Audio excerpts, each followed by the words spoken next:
क्या हाल चाल है बच्चों। आईआर रिसर्च स्कॉलर में आपका हार्दिक स्वागत है, हार्दिक अभिनंदन है। शिवम कुमार नाम है मेरा और आज हम कवर करने वाले हैं पार्ट 2। ठीक है, तो इंडिया के बारे में हम पढ़ेंगे, चाइना के बारे में हम पढ़ेंगे, जापान का ये फ्लैग है, जापान के बारे में पढ़ेंगे, Israel and then South Korea. ये 5 देशों के बारे में हम पढ़ने वाले हैं। ओके, चलते हैं। तो शुरुआत करते हैं चाइना से। ठीक है, ये चाइना का फ्लैग देख लो। फ्लैग देख करके आपको मुझे लगता है कि याद हो जाना चाहिए चीज़ों को। ठीक है, तो 1949 की क्रांति के द्वारा चीन में साम्यवादी शासन की स्थापना हुई। शुरू में यहाँ साम्यवादी अर्थव्यवस्था को अपनाया गया था। ठीक, 1949 से पहले जाओ डायनेस्टी थी, यानी राजतंत्र चलता था, लेकिन उसके बाद जो है साम्यवादी शासन लाया गया। साम्यवादी शासन क्या होता है क्या नहीं होता, मैं जो चैप्टर 1 है उसमें मैं कवर कर चुका हूँ। सोवियत संघ, वहाँ पर साम्यवादी शासन था, तो वहाँ पर मैं कवर कर चुका हूँ इसको। माओ के नेतृत्व में चीन का विकास। माओ जो है, माओ जेडोंग एक लीडर थे चीन के। ठीक है, उनके नेतृत्व में चीन का विकास कैसे हुआ। तो सबसे पहला पॉइंट है कि समाजवादी मॉडल खड़ा करने के लिए विशाल औद्योगिक अर्थव्यवस्था का लक्ष्य रखा गया। सबसे पहले गोल रखा गया कि जी हमें जो है विशाल औद्योगिक अर्थव्यवस्था बनानी है। औद्योगिक बोले तो इंडस्ट्रियल, ठीक है, अर्थव्यवस्था इकोनॉमिक। तो हमें जो है इंडस्ट्रीज के बेस पे अपनी अर्थव्यवस्था को आगे बढ़ाना है। ठीक, और इस चक्कर में अपने सारे के सारे संसाधन जो थे उद्योग में लगा दिए।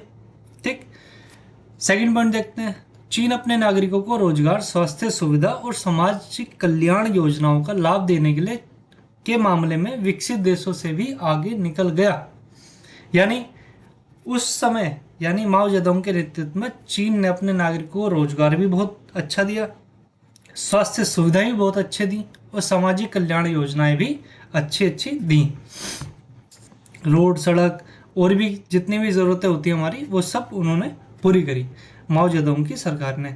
कृषि परंपरागत तरीकों पर आधारित थी, वहाँ के औद्योगिक की जरूरत पूरा नहीं कर पा रही थी। ठीक है, ये नेक्स्ट चलते हैं।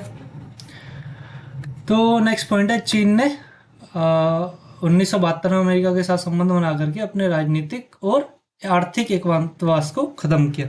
ठीक, नेक्स्ट चलते हैं 1973। देखो ये पॉइंट मैं पढ़ ही सकता हूँ, इसमें समझाने वाला कोई नहीं है ना, कुछ नहीं है, इसको याद करने की जरूरत है। ठीक, अब जैसे याद करने का पॉइंट क्या है, 1972 में अमेरिका के साथ संबंध बनाए। ठीक, 1973 में 1973 में क्या गया कि चाउ एन लाइन ने कृषि, उद्योग, सेवा और विज्ञान प्रौद्योगिकी के क्षेत्र में आधुनिकीकरण के 4 प्रस्ताव रखे। 4 पॉइंट है, कृषि, उद्योग, सेवा, विज्ञान प्रौद्योगिकी। ठीक है, तो आधुनिकीकरण, इंडस्ट्रियलाइजेशन लाया गया और मॉडर्नाइजेशन की शुरुआत की गई, यानी टेक्नोलॉजी की शुरुआत की गई। ठीक है, चीज़ों को कंप्यूटराइज किया जाने लगा, तो ऐसे तरीके से शुरुआत की गई। अब ये आप जो है याद ही कर सकते हैं, समझ रहे हो। 1978 में तत्कालीन नेता देंग शाओपिंग ने चीन में आर्थिक सुधारों को लेकर के खुले द्वार की नीति की घोषणा की। खुले द्वार की नीति, अब ये समझने लगे खुले द्वार की नीति क्या थी कि पूरे दुनिया में से कोई भी इंसान आकर के चाइना में, चीन में इन्वेस्ट कर सकता है। क्या मतलब, वहाँ पर फैक्ट्री खोल सकता है या फिर वहाँ पर बिल्डिंग्स, इंफ्रास्ट्रक्चर बना सकता है, रोड बना सकता है। इस तरह की नीति अपनाई गई। ठीक, 1982 में खेती का निजीकरण किया गया। खेती जो थी पहले माओ जेडोंग के टाइम पे, वो सरकार के हाथ में होती थी। ठीक, ये देखो खेती का निजीकरण किया गया। सरकार के हाथों में कैसे होती थी कि सरकार, जब साम्यवादी शासन था उसमें तो हर एक चीज, हर एक संसाधन सरकार के हाथ में होता है, और जमीन भी सरकार की है। ठीक, तो खेती भी सरकार ही कर रही थी। ठीक, लेकिन वर्कर्स जो थे वो स्थानीय लोग हुआ करते थे। ठीक, 1998 में उद्योगों का निजीकरण किया गया। इसके साथ ही चीन में विशेष आर्थिक, यानी स्पेशल इकोनॉमिक जोन बनाए गए। स्पेशल इकोनॉमिक जोन क्या बनाए गए, कुछ ऐसे इलाके चुने गए जहां से आवागमन अच्छा था, यानी जो हम इंडस्ट्रीज लगाएंगे, वहाँ जो प्रोडक्ट बनाएंगे उसको हम इजिली एक जगह से दूसरे जगह बेच पाएंगे या फिर हम ट्रांसपोर्ट कर पाएंगे। अक्सर ऐसा क्या हुआ था कि जो कोस्टल एरिया है, जो जहाँ से समुद्री सीमा लगती है, वहाँ पर ऐसी चीज़ों को, वहाँ पर इकोनॉमिक जोन को बनाए जाने लगा। ठीक है। चीन 2001 में विश्व व्यापार संगठन में शामिल हो गया। इंग्लिश में से बोलते हैं वर्ल्ड ट्रेड ऑर्गेनाइजेशन, जो कि दुनिया के सारे जो व्यापार है, जो ट्रेड है, उस पर मैं कह सकता हूँ लगाम रखता है। ठीक है। मान लीजिए कोई जो है कोई एक वस्तु है, वो 100 रुपए की है, अब कोई देश जो है 50 रुपए में बेचने लग गया, तो इस अगर ऐसा कुछ होता है तो इस चक्कर में वर्ल्ड ट्रेड ऑर्गेनाइजेशन आएगा और बोलेगा कि आप जो है कंपटीशन में इतना जो है दाम गिरा नहीं सकते। ठीक है। कोई है 100 रुपए की जगह 150 में बेच रहा है, वैसे तो कोई खरीदेगा नहीं, लेकिन फिर भी वर्ल्ड ट्रेड ऑर्गेनाइजेशन बोलेगा कि ऐसा नहीं कर सकते आप। ठीक है। तो ऐसे में विश्व व्यापार संगठन की भूमिका आती है। अब समस्याएं क्या हुई जी? तो वहां पर आर्थिक विकास का लाभ समाज के सभी सदस्यों को प्राप्त नहीं हुआ। ठीक है। निजीकरण जहां होता है वहां पर कुछ लोग फल फूलते हैं, बाकी लोग ऐसे ही रह जाते हैं। समझ आ रहा है? पूंजीवादी तरीकों को अपना जाने से बेरोजगारी बढ़ी। ठीक। वहां महिलाओं के रोजगार और काम करने की हालत संतोषजनक नहीं है।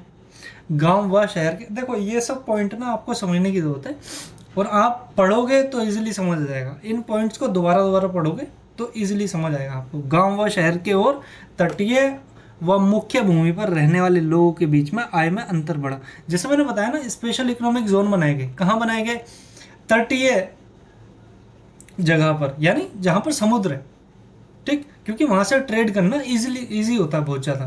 ठीक। तो जो तट पर रहते थे लोग और जो मुख्य भूमि में रहते थे, वहां पर क्या हुआ कि जो इनकम है उनकी, वहां पर डिफरेंस आ गया बहुत ज़्यादा। सही है ना? वहां के लोग ट्रेड कर पा रहे थे, वो लोग ट्रेड नहीं कर पा रहे थे। सिंपल है। विकास की गतिविधियों ने पर्यावरण को काफी हानि पहुंचाई है। चीन में प्रशासनिक और सामाजिक जीवन में भ्रष्टाचार बढ़ने लगा। नेक्स्ट चलते हैं। तो अब हम पढ़ते हैं हमारे प्यारे भारत के बारे में।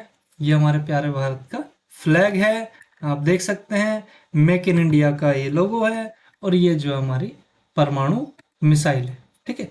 21वीं सदी में भारत को एक उदीयमान वैश्विक शक्ति के रूप में देखा जा रहा है। एक बहुआयामी दृष्टिकोण से विश्व भारत की शक्ति और उसके उदय का अनुभव। अच्छा, ये तो हिंदी में इतना टफ करके लिख रखा है, मैं इजीली बता देता हूँ। देखो जी, 21वीं सदी को भारत की सदी माना जाता है, क्योंकि दुनिया बर्बाद हो रही है। इंग्लैंड बहुत पीछे हो रहा है, अमेरिका भी बहुत पीछे हो रहा है, रशिया को अमेरिका ने बर्बाद कर दिया, और चाइना, ठीक है, चाइना तो उभर ही रहा है। लेकिन हम बात कर रहे हैं भारत की, तो 21वीं सदी भारत की। भारत निरंतर ग्रोथ कर रहा है, कंसिस्टेंट है ग्रोथ में, अपनी बढ़ ही रहा है, घटा नहीं है। समझ रहे हैं आप? तो इंडस्ट्री वाइज भी एक्सपोर्ट भी कर रहा है, डिफेंस में भी एक्सपोर्ट कर रहा है हमारा देश। ठीक है। एप्पल ने अभी हाल ही में 2-4 दिन पहले एप्पल ने स्टोर खोला है अपना, भारत में पहला स्टोर है। तो ये साइन है किस चीज़ के, कि भारत आगे बढ़ रहा है। ओके, नेक्स्ट पॉइंट देख लेते हैं, भारत की जनसंख्या। तो जी इस चीज़ से तो हम बहुत परेशान है, भारत तो मतलब बेहद परेशान है अपनी जनसंख्या से। समझ रहे हो? तो 135 करोड़ जनसंख्या है। वैसे तो 135 करोड़ नहीं है, 150 करोड़ हो चुकी होगी मेरे ख्याल से, क्योंकि जो भारत है ना, भारत ने चाइना को भी पिछाड़ दिया जनसंख्या के मामले में। अभी जो है 40 लाख का फर्क है इंडिया और चाइना में जनसंख्या के मामले में। तो ये वैसे तो हंसने वाली बात है, लेकिन चलो कोई बात नहीं, जो है सो है। अब भारत की आर्थिक, सामाजिक तथा सांस्कृतिक स्थिति बहुत अच्छी है। सुदृढ़ मतलब बहुत अच्छी है। आर्थिक परिक्षेप्य भारत, यानी इकोनॉमिकली देख लेते हैं, 5 ट्रिलियन डॉलर की हमने एक का गोल रखा है, का लक्ष्य रखा है एक हमने। समझ रहे? तो और संपूर्ण विश्व में 200 मिलियन भारतीय प्रवासी, ये देख रहे हैं ये पॉइंट, संपूर्ण विश्व में 200 मिलियन, ठीक, भारतीय प्रवासी जो है भारत से जाते हैं और जो है वहां पर क्या करते हैं, काम करते हैं। ठीक, रिप्रेजेंट करते हैं इंडिया को, और वहां से फिर पैसे भेजते हैं डॉलर में, यूरो में। तो इससे इकोनॉमी हमारी बढ़ती है। ठीक, फिर आते हैं सामरिक दृष्टिकोण। सामरिक बोले तो सैनिक शक्ति हमारी कैसी है। अब सैनिक शक्ति के मामले में तो हम काफ़ी आगे आ चुके हैं, चाइना भी अब हमसे टक्कर नहीं लेता। ज़्यादातर। चाइना को पता है ना कि आप एक दो मारोगे, हम एक मारेंगे, ख़त्म मामला। इतना नुकसान कर देंगे कि आप दोबारा नहीं खड़े हो पाओगे। समझ रहे हो? क्यों? क्योंकि हमारे पास परमाणु हथियार है, हमारी सैनिक शक्ति बहुत, ठीक। और अब हम धीरे धीरे आत्मनिर्भर भी बनते जा रहे हैं। आत्मनिर्भर का मतलब होता है जो हम किसी पे डिपेंडेंट नहीं है। रशिया पे डिपेंडेंट थे हम, आर्म्स को लेकर के, अपने आर्म्स को लेकर के बोले तो जितने भी हमारे डिफेंस की हार्डवेयर्स हैं, उन सब को लेकर के हम रशिया पे डिपेंडेंट थे। वहाँ से जेट मंगाते थे, या फिर वहाँ से हम टैंक्स, गोलियाँ, बारूद, दुनिया भर की चीज़ें हम मंगाते थे डिफेंस के मामले में, ठीक। लेकिन अब धीरे धीरे हम अपने ही देश में बना रहे हैं। वो किसके तहत? मेक इन इंडिया के तहत। समझ रहे हो?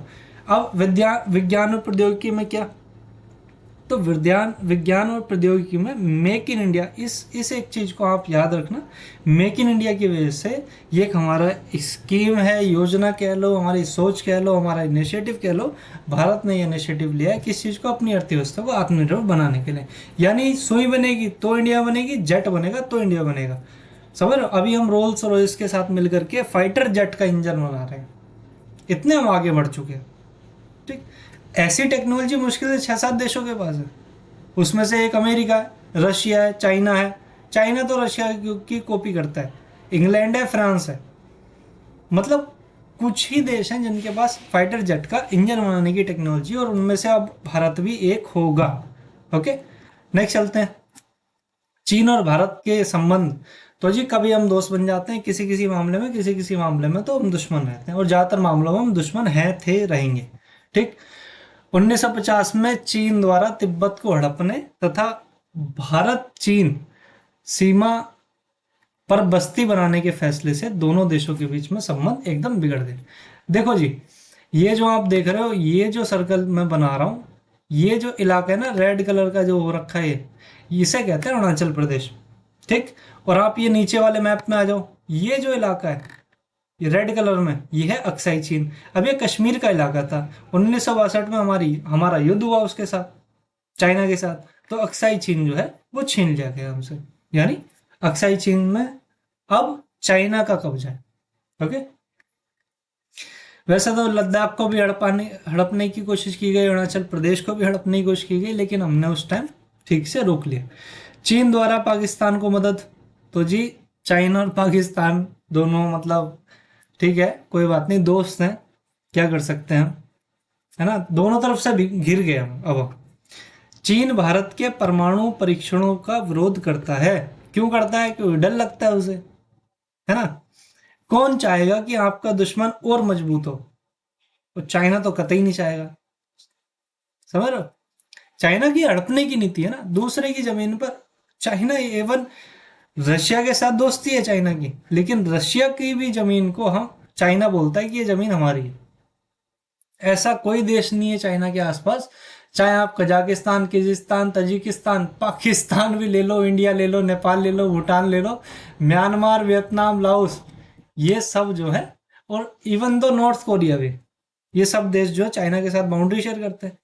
लेकिन इनमें से कहीं ना कहीं किसी न किसी जगह पर चाइना बोलता है कि ये जगह हमारी, ठीक। ऐसा ही इंडिया के साथ है।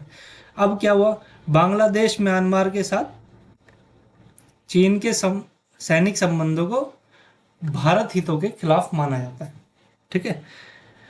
संयुक्त राष्ट्र संघ ने आतंकी संगठन जैसे मोहम्मद पर प्रतिबंध लगाने का प्रस्ताव पेश किया था, लेकिन चाइना ने वीटो पावर का इस्तेमाल किया, ठीक है। वीटो पावर 5 देशों के पास है कुल, अमेरिका के पास, फ्रांस के पास, यूके के पास, चाइना के पास और रशिया के पास, ठीक है। ऐसा कहा जाता है कि भारत को 1945 में या 1945 में जब यूएन बना था, संयुक्त राष्ट्र संघ बना था, तब भारत को ऑफर दिया गया था कि वो जो है यूएनएससी का परमानेंट मेंबर बने। लेकिन हमने जो है माओ जेडोंग, जो समय चाइना के प्रेसिडेंट थे, उन पर विश्वास करा हमारे जवाहरलाल नेहरू जी ने, और ऐसा कहा गया कि हिंदी चीनी भाई भाई हैं, मुझे माओ जेडोंग पर बहुत विश्वास है और वो हमारी हितों की रक्षा करेंगे, ठीक है।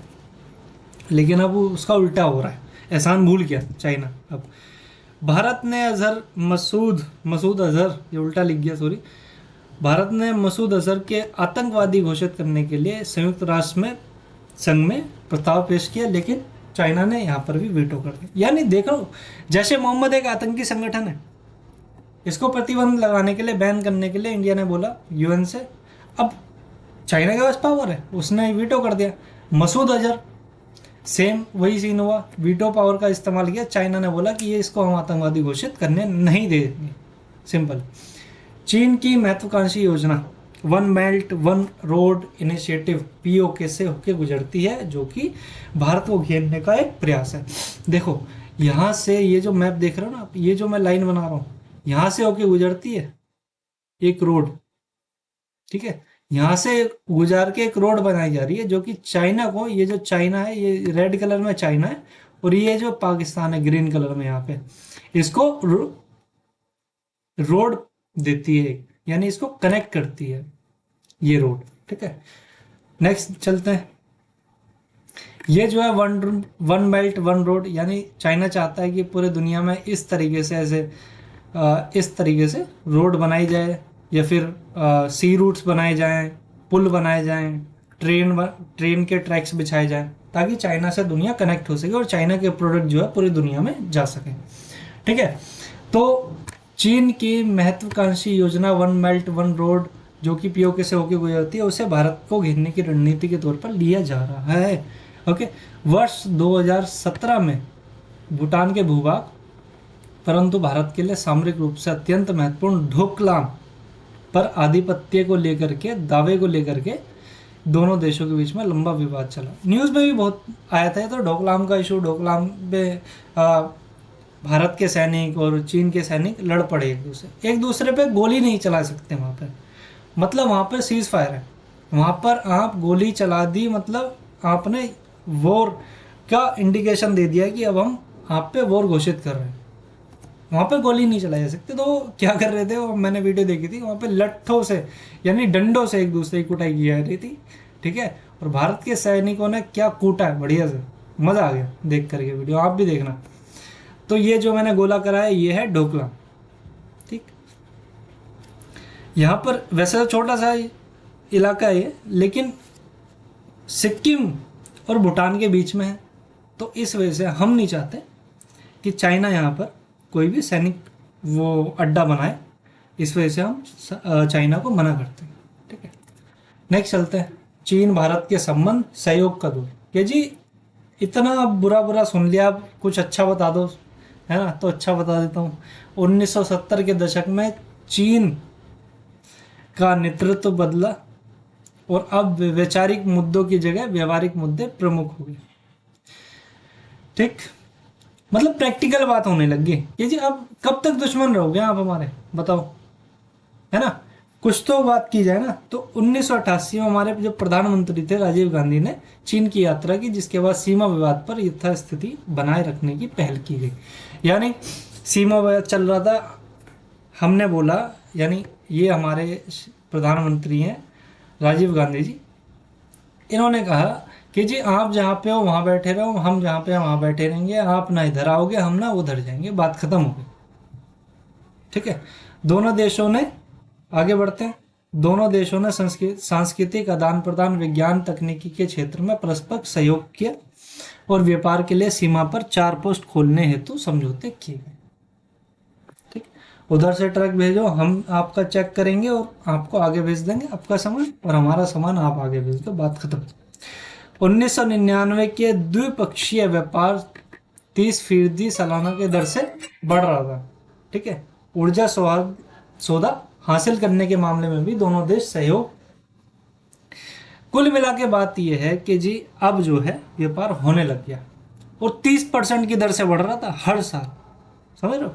तो इस तरीके से अब हमने सहयोग का दौर शुरू हो जाता है, और वैश्विक धरातल पर भारत और चीन ने विश्व व्यापार संगठन जैसे अन्य अंतर्राष्ट्रीय आर्थिक संगठनों के संबंध में एक जैसी नीतियां अपनाई। नेक्स्ट चलते हैं Israel. Oh my God, Israel एक बहुत छोटा सा देश है, लेकिन इजराइल का नाम बहुत है। क्यों नाम है? यहाँ की इंडस्ट्रीज, ठीक, जो डिफेंस सिस्टम है यहाँ का, बहुत तगड़ा है, इकोनॉमी बहुत तगड़ी है यहाँ की। ज्यूइश लोग हैं, ठीक है, यहूदी बोलते हैं ना हिंदी में, ज्यूइश कहते हैं इंग्लिश में। तो पढ़ लेते हैं, देख लेते हैं हम। ये जो है इसराइल का फ्लैग है, ये है बेंजामिन नेतन्याहू जो कि इसराइल के प्रेसिडेंट है, या पीएम है, सॉरी प्रेसिडेंट नहीं है। विश्व मानचित्र में एक बिंदु के समकक्ष प्रतिबिंब। अच्छा, इस पॉइंट को पढ़ने का देख ले, आप पढ़ लेना, मैं बता देता हूँ। कुल मिलाकर के विज्ञान, ठीक है, ये प्रौद्योगिकी, रक्षा और गुप्तचर। गुप्तचर बोले तो जैसे हमारी इंडिया में रो है, पाकिस्तान में आईएसआई है, रशिया में केजीबी है, वैसे ही जो है इसराइल में एक मोसाद नाम की एजेंसी है, ठीक। तो इन मामलों में इसराइल जो है बहुत आगे है, सही है ना। पश्चिम एशियाई देश बोला जाता है इसे। और अगेन यही है, क्षमता, रक्षा, फिर कौशल, तकनीकी नवाचार, औद्योगिकरण व कृषि विकास के कारण वैश्विक राजनीतिक क्षेत्र में एक नई ऊंचाई पर पहुंच गया है इसराइल।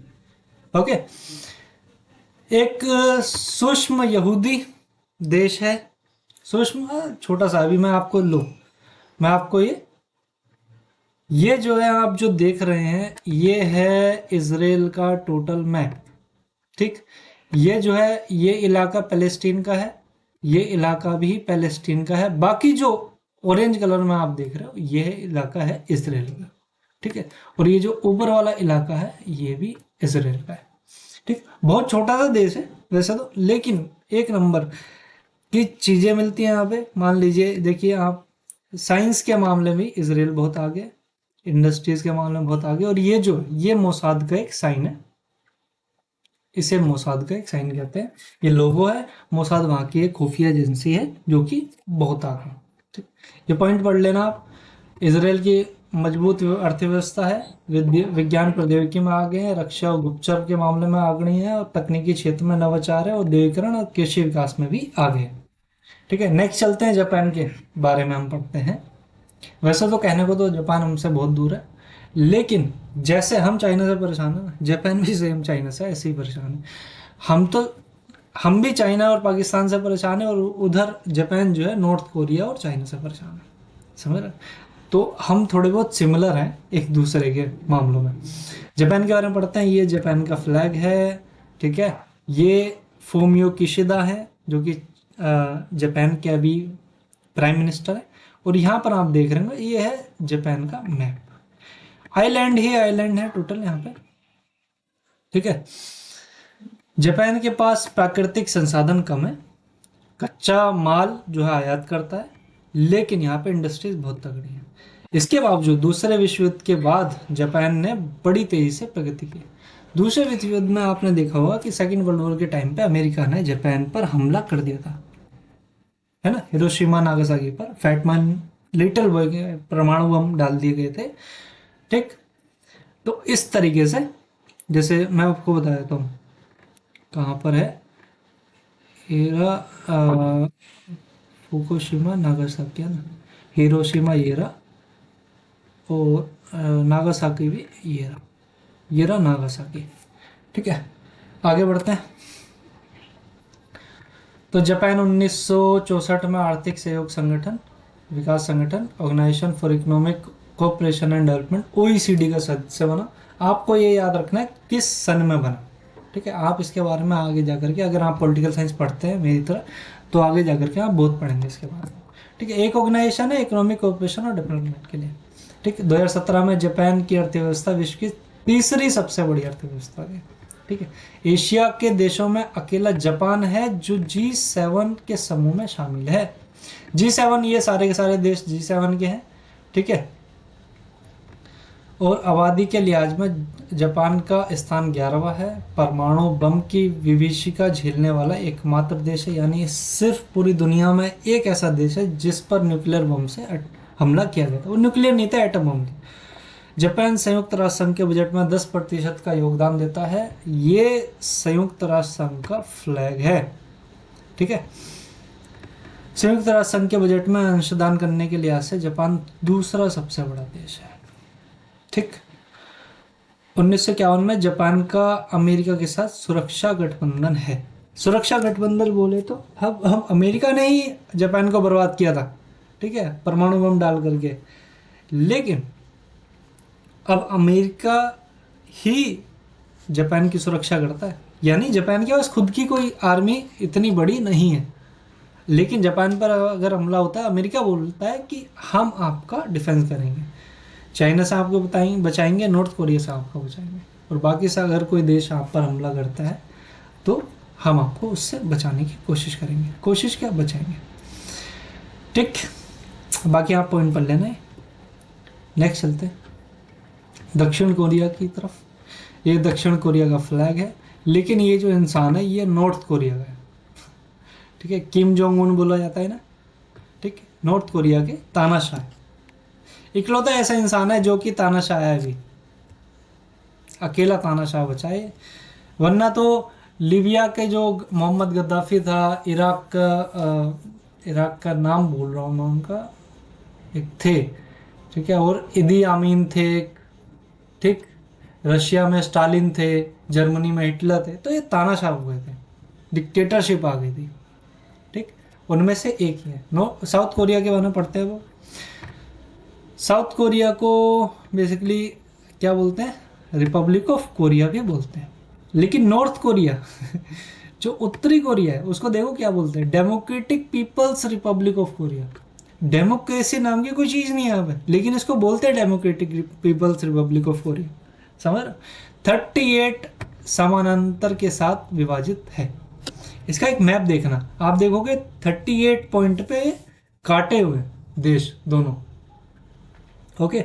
1950 से 1953 के दौरान कोरिया युद्ध बोले तो नॉर्थ कोरिया साउथ कोरिया में युद्ध चल रहा था उस टाइम पे, ठीक। 17 सितंबर 1991 में दोनों कोरिया संयुक्त राष्ट्र संघ के सदस्य बने। इसके बारे में याद कर लेना, पूछा जा सकता है 1-2 नंबर में कि कब वो सदस्य बने यूएन के, ठीक है।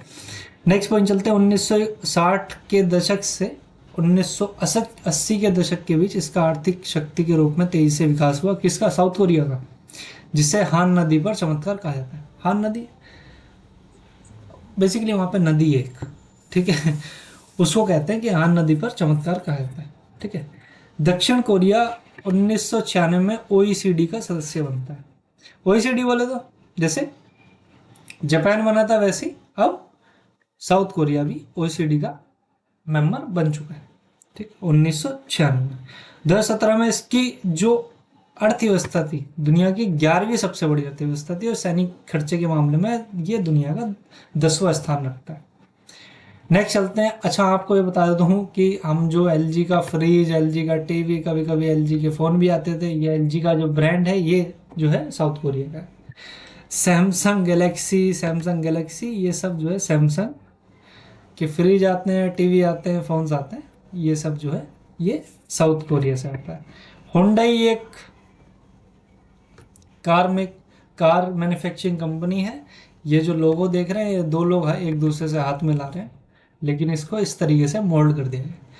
मानव विकास रिपोर्ट यानी ह्यूमन डेवलपमेंट रिपोर्ट 2016 के अनुसार दक्षिण कोरिया HDI रैंक में 18 नंबर पे, ठीक है। 2016 का है कि उसको याद करने की जरूरत नहीं है, हर साल ये चेंज होता रहता है, ठीक। तो आप देख लेना, जब इतने बड़े बड़े ब्रांड हैं इस देश में, तो फिर कैसे ये देश पीछे रह जाएगा, ठीक है। वैसे तो छोटा सा देश है। तो thank you so much everyone, ये था पार्ट 2, ठीक है। तो अब देखते हैं आगे चैप्टर 3 लाऊंगा मैं कल। तो thank you so much, subscribe करो, शेयर करो, ओके। और जिंदगी जियो मस्त, खाओ पियो, सही रहो, पढ़ो, आगे